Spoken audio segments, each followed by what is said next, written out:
Welcome to www.staxi.com. Today's topic, a hospital wheelchair should make movement easier for everyone. A hospital wheelchair is as much a legal necessity as a physical requirement. This will help make sure a patient doesn't come in for one thing and leave with a broken leg to boot. Often even people without mobility issues are required to be transported in and out of the building and to tests, exams, and other procedures in a wheelchair.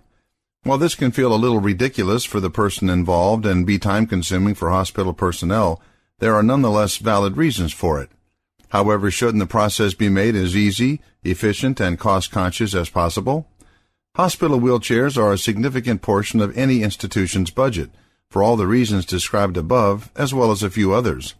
One of the biggest secondary reasons why hospitals and similar institutions spend so much money on the chairs is that they have tendency to wander out the doors on their own.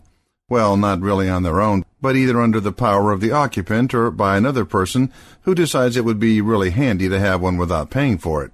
For this reason, the people in charge of this kind of thing are, well, quite understandably inclined toward buying the cheapest chairs they can find. This keeps the replacement cost down on the surface, but in reality leads to yet another expense. Cheap chairs may be just that. They'll have a shorter life expectancy due to general wear and tear, as well as sometimes not actually being designed to carry the weight they're asked to. So what can be done?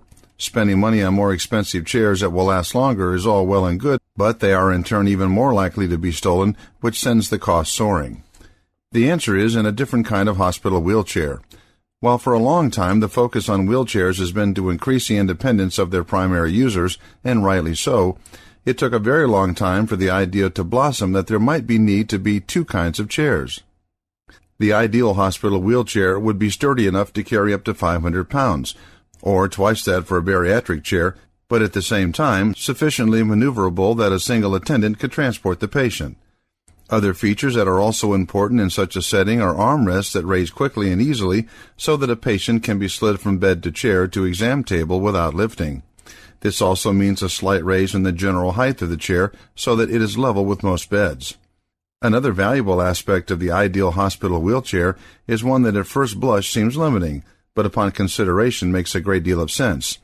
That is that the attendant, not the occupant, can only move it.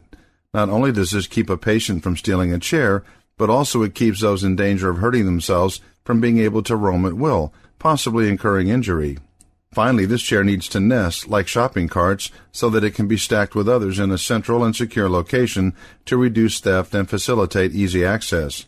Such a chair will cost more at the outset, but with the increased lifespan, both structurally and from not being stolen, the savings will be obvious almost at once. To find out more information on topics like this, please go to www.staxi.com.